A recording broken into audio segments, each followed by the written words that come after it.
O'Reilly! You need parts? O'Reilly Auto Parts has parts. Need them fast? We've got fast. No matter what you need, we have thousands of professional parts people doing their part to make sure you have it. Product availability. Just one part that makes O'Reilly stand apart. The professional parts people. O'Reilly Auto Parts. For all you elk hunters out there, chasing turkeys is basically the same thing. I know the reaction you just gave me, but don't knock it till you try it, and don't try it without OnX. The Hunt app will not only help you find new areas on public ground, but I use it to find out landowner info to get permission on private ground that I see birds on as well. OnX Hunt has a special offer for you. Use code CAL to receive 20% off your membership at onxmaps.com/hunt and find more birds this spring. Outdoor adventure won't wait for engine problems. Things like hard starts, rough performance, and lost fuel economy are often caused by fuel gum and varnish buildup. Seafoam can help your engine run better and last longer. Simply pour a can in your gas tank. Hunters and anglers rely on Seafoam to keep their engines running the way it should the entire season. Pick up a can of Seafoam today at your local auto parts store or visit seafoamworks.com to learn more. That's seafoamworks.com to learn more.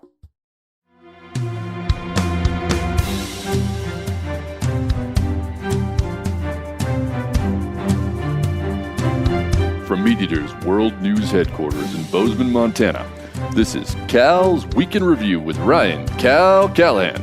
Now, here's Cal. Every year, puppies are purchased in haste around the country for Christmas gifts, with little thought as to the expense to be incurred over the next 10 to 15 years. Well, let me make the case for the electric eel. While the puppy may show affection and will no contest be more cuddly, it isn't going to return any of the cash investment you put into it. If you, like I, thought at some point during dog ownership that you should be able to claim dogs as dependents on your tax returns, you know exactly what I'm talking about. It's time we keep animals that actually pitch in around the house. So, put down that Doberman and get an electric eel instead. They'll provide a different kind of entertainment than the Labrador, Doodle, or Shih Tzu, sure. But the benefit is you can put them to work right away, and there's no training or housebreaking for this Christmas surprise.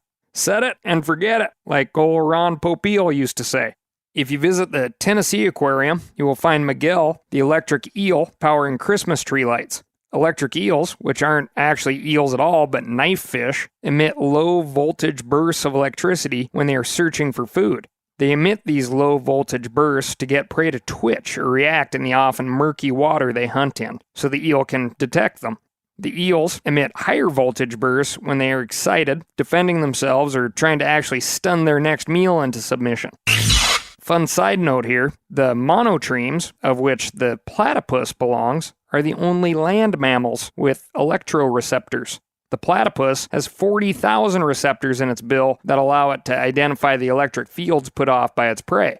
But back to eels. The Tennessee Aquarium has harnessed this eel power in the past by working with Tennessee Tech University's iCube Center to hook up the eel's tank with a system that takes these impulses and transforms them into pre-programmed tweets. If you search the Twitter account at ElectricMiguel, you can see them for yourself. But now, as in currently, get it? Current? See what I did there? Anyway, currently, the Tennessee Aquarium has plugged into the eel's juice to power a Christmas tree's lights. When the eel is on the search for food, the tree lights flicker on and off, and when he gets even more excited, the tree gets a good glow too. No word on what happens to the tree or the Twitter feed during mating season.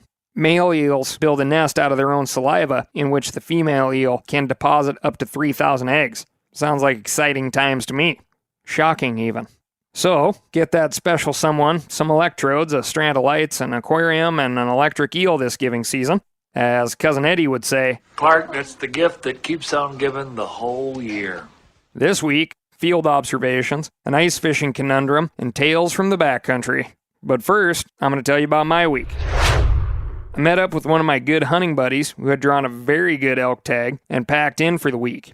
In this scenario, packing in involved an old horse named Shorty and a giant mule named Jughead. The trip started with intermittent snow with bigger patches on frozen north-facing slopes, 40-degree weather, and mud on the south-facing slopes. Then, things changed. The mercury plummeted, and we would ultimately walk out at the end of the week in 2 feet of powder snow and temps below zero. We had a wall tent, cots, all the wool and big puffy down-filled First Light clothing, awesome sleeping bags, and a wood stove. Although search and rescue was alerted to our long absence from our vehicles in sub-zero temps, we were living very comfortably. I even packed in half a turkey, a bunch of morel mushrooms, and a bottle of our meat-eater whiskey to enjoy a real bang-up Thanksgiving dinner. Turkey Day was 7 below zero, so we got real cozy to the fire. When the severely frozen turkey finally thawed out, got hot around 11:30 p.m., it turned out awesome.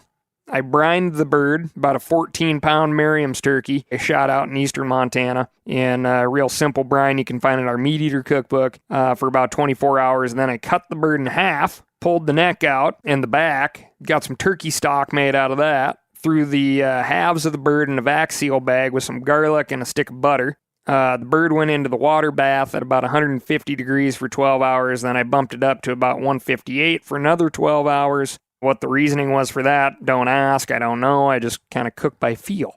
The outside temp, like I said, turned the bird and its juices in the backcountry into basically a brick o' turkey. But ultimately, once things warmed up on the wood stove, made a damn tasty wild bird. Oddly enough, and sadly, we had cell reception in camp, and during this meal, I had turned my phone on to check the weather, and got a phone call from Bozeman PD letting me know that our vehicles had been reported, and a search and rescue volunteer team had been notified and were preparing to, search and rescue us as we sat next to our wood stove eating turkey, gravy, instant mashed potatoes, and stovetop dressing. So that was good timing. I'm happy those folks didn't have to stomp around the cold and figure out our hunting spot. We had some bad timing too. Another friend of ours, I'll just call him Mike, is getting really old, broken down, has generally lost his love of life, spirit of adventure, what the French would call his joie de vivre, and what we typically refer to around here as his grr. So anyway, he didn't show up to camp, which was a bummer in itself, but he was also supposed to show up with an extra 6-pack of pack animals, and that's what we really missed. Being as remote as we were, the lack of this additional stock really changed our plans and left my buddy to pull a whole wall tent camp, all the trappings that I mentioned previous that go with it, and a bull elk out of the backcountry with just one horse and a mule. Needless to say, a big load and not enough backs to get it out. So, being the good friend I am, and still possessing at least a functional amount of grr, I loaded up my pack with all my gear, plus as much extraneous camp material as I could muster, and headed out. It was a cold but beautiful day after Thanksgiving. The type of cold that freezes the boogers in your nose and numbs your forehead, with a pile of fresh, light snow on the ground in which I lost my cell phone. That's just a side note. It was truly a beautiful morning, and the first few miles passed pretty easy, with the exception of a few slips and falls and the occasional large snowdrift that took some extra effort to get through. As I reached the last saddle, my truck a mile or so down the other side, much to my surprise, I found a forked horn mule deer buck. Tempting as this youngster was, he was on the wrong side of the mountain, and I was in a very tired, precarious position with my overloaded pack. Amongst the things I carried out of camp were the empty water jugs, which were partially filled with ice. Every step I took sounded like maracas filled with broken glass being shaken. So, I say again, I was much surprised to get so close to this little buck. Anyway, I proceeded through the saddle, my last mountain pass. At this point, the weight of the pack was wearing on me, but I was in the home stretch and not feeling too bad about ending my Montana hunting season with no shots fired. As I started to navigate the frozen, snow-covered slope to home, the wind had loaded the leeward side of the pass to thigh-deep level, making the descent slow going. As I navigated another fall, I noticed another buck walk above me on the hill. I paused and thought, man, you're already late. But I passed him up too. Few more steps, a set of does comes into view, and another buck at about 130 yards was my guess. The words, "You wanted a buck, here's a buck," came to my ears. So, against my better judgment, I unslung my pack, pulled out my fancy little Spartan bipod, locked it into place on the forend of my rifle, giving me just enough clearance above the snow, and that, as they say, is that. The buck slid down the steep ridge in the light powder and lodged in a patch of deadfall. Here's the point that you're not really going to believe, but swear as I can, this is absolutely true. I kid you negative, I had in my pack my steel electric chainsaw, which made short work of the deadfall the buck had fallen into. I even used that chainsaw, since I fill the bar and chain oil hole up with canola oil instead of bar and chain, to split the pelvis, split the critter down the back, and take the skull cap off. Although I am sure I made this sound far too easy, I promise you folks, this is the last buck I will ever get with the damn chainsaw. It's 2 batteries and half a camp on my back. It worked out well this time, but I'm not going to repeat it. Although that little steel chainsaw is clean, lightweight, and quiet, it still wears a fella down over the course of a long hike. So, happy belated Thanksgiving to you all, whether you celebrate that holiday, as I try to do in hunting camp, or surrounded by family or not at all. O'Reilly Auto Parts are in the business of keeping your car on the road. O'Reilly Auto Parts offer friendly, helpful service and the parts knowledge you need for all your maintenance and repairs. I don't know if you stopped in at an O'Reilly lately, but I use one because we have one right not too far from my house. People there are super helpful. I don't care if I'm getting boat batteries, car parts, whatever. Love those guys. They got thousands of parts and accessories in stock, either in-store or online, so you don't have to worry if you're in a jam. The team at O'Reilly Auto Parts can test your battery for free, in or out of your car. If it needs to be replaced, they'll help you find just the right battery for your vehicle. If you need your windshield wipers replaced, a brake light fixed, quick service, they'll help you find the right part or point you to the nearest local repair shop for help. Whether you are a car aficionado or an auto novice, you will find the employees at O'Reilly Auto Parts to be knowledgeable, helpful, and best of all, friendly. The professional parts people at O'Reilly Auto Parts are your one-stop shop for all things do-it-yourself auto.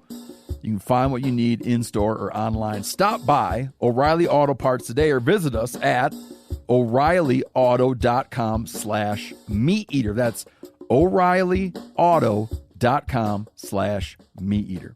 For all you elk hunters out there, chasing turkeys is basically the same thing. I know the reaction you just gave me, but don't knock it till you try it, and don't try it without OnX. The Hunt app will not only help you find new areas on public ground, but I use it to find out landowner info to get permission on private ground that I see birds on as well. OnX Hunt has a special offer for you. Use code CAL to receive 20% off your membership at onxmaps.com/hunt and find more birds this spring. Now, a lot of you guys are familiar with the old hunting tradition of eating, some organ, the heart or a chunk of liver off the first animal you kill. I had that when I was a little kid, and it was a big deal. Organ meats were always prized by frontier people who knew the importance of getting a lot of different minerals and nutrients. And as often is the case, those guys were onto something, because organs are among the most nutrient-rich foods on the planet. And you can get the same benefits your ancestors craved via convenient daily capsules from Heart and Soil, made exclusively from regeneratively raised, grass-fed, and finished cattle. Heart and Soil's unique freeze-drying process means all those important nutrients are trapped in, ensuring you experience every one of the benefits of nature's superfood in a clean, convenient, taste-free capsule. Find out more at heartandsoil.co. And make sure to use code MeatEater for 10% off your purchase. That's heartandsoil.co. Use the code MeatEater. Moving on. Last week, we talked about a first-time hunter. I've gotten a lot of first-time hunter stories in through the Instagram account and the Ask Cal email. I'd like to say congratulations to another first-time hunter and her mentor over in Price County, Wisconsin. Florence Teeters, the first-timer, just bagged her first buck at 104 years old. Her son Bill was the willing mentor. According to the local NBC affiliate, Wisconsin DNR does not require anyone born after 1973 to take a hunter safety course. Hunter safety hasn't been required for Florence for 58 years. Way to go, Florence and Bill. And thank you to everyone out there who has or is taking the time to get someone of any age out into our woods and waters. Good on you. Happy holidays. Moving on to a quick public service announcement from our Canada desk. Bull kelp, as we covered last week, the aquatic vegetation that is being eaten by purple sea urchins. One listener on Vancouver Island wrote in to say, I just want to point out one very important use of bull kelp that you seem to have forgotten about. Many of us on Vancouver Island at one point or another have taken a suitable piece of bull kelp, cut off the top quarter-inch of the bulb to expose the bowl, and then, after cutting the rest of the whip to an appropriate length, used it as a very effective beer bong. Once it hits your lips, it's so good! I'm sure the rest of your listeners would appreciate knowing how to make a West Coast woodsman kelp bong. Thank you very much, Eric from Vancouver. Important to note here that I in no way support this type of alcohol consumption. I just can't deny good ingenuity. Sliding into ice fishing season. This from the CBC Canada, and it's in regards to your ice hole. You know that joke, right?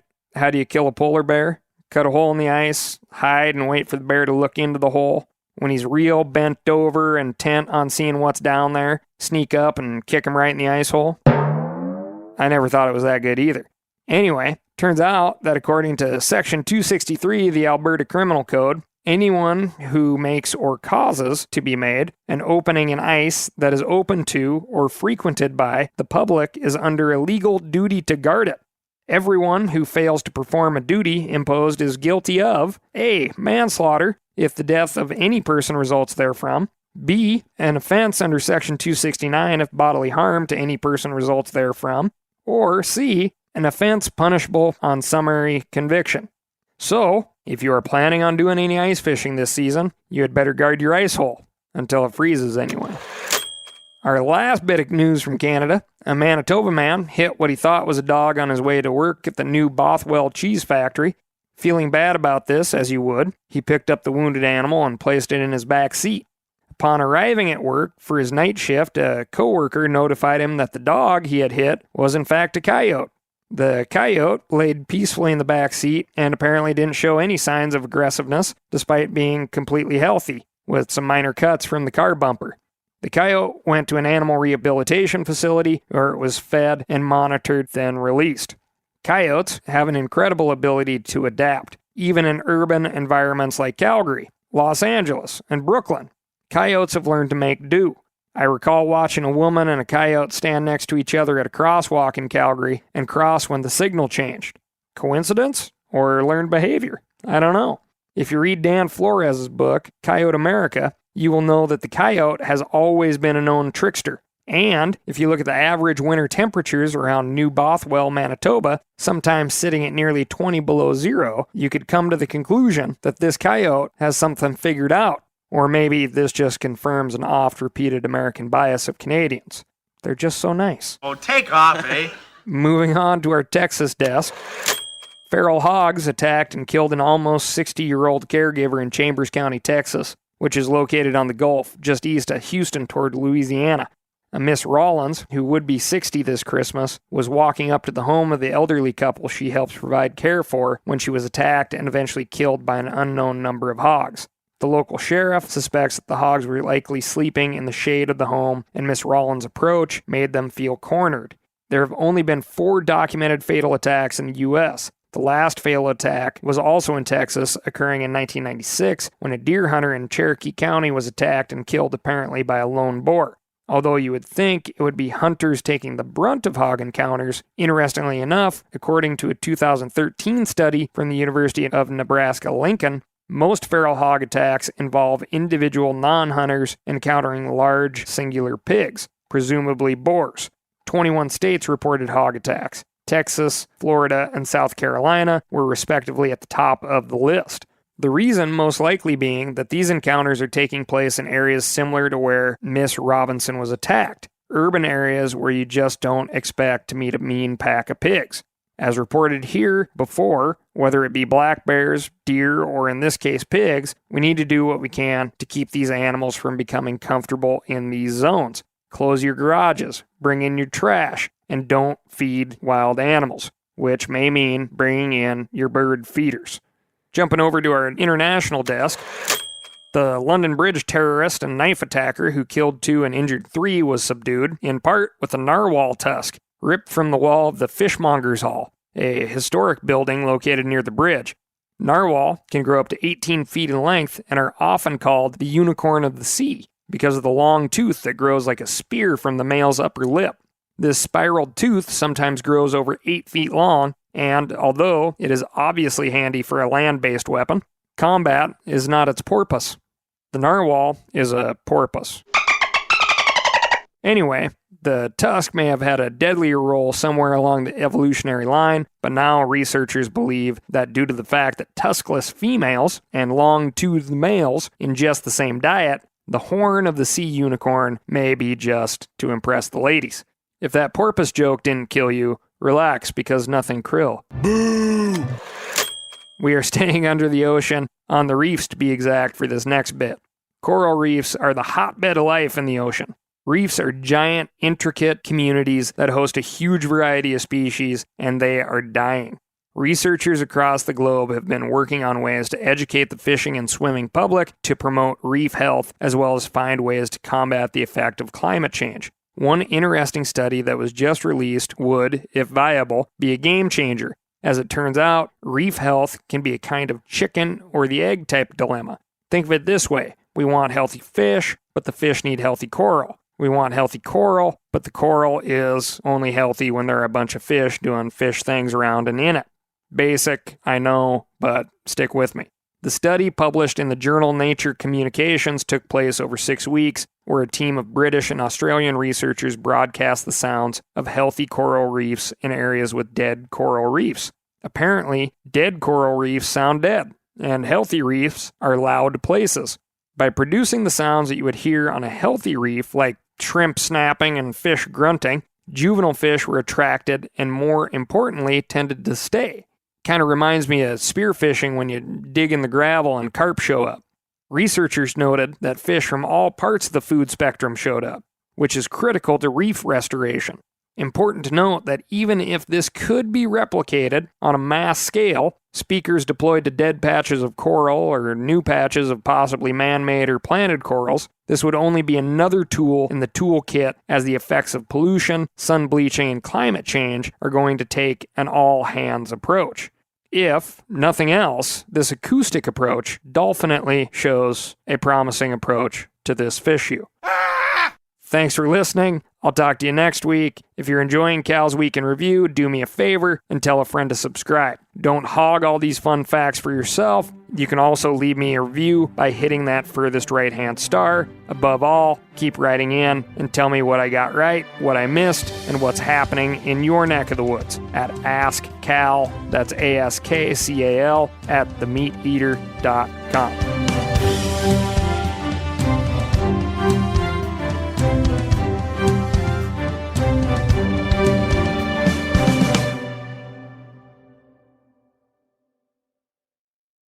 Outdoor adventure won't wait for engine problems.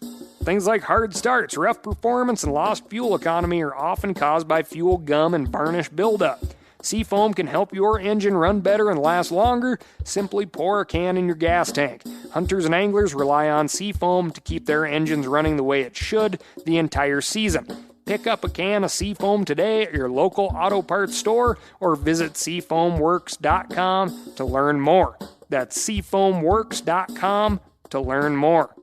I'm sure a lot of you guys remember the old ceremonial hunting tradition of eating the heart out of the first animal you kill. Meat from those organs are among the most nutrient-rich foods on the planet. You can get those same benefits your ancestors craved via convenient daily capsules from Heart and Soil. Find out more at heartandsoil.co. And remember, use code MeatEater for 10% off your purchase.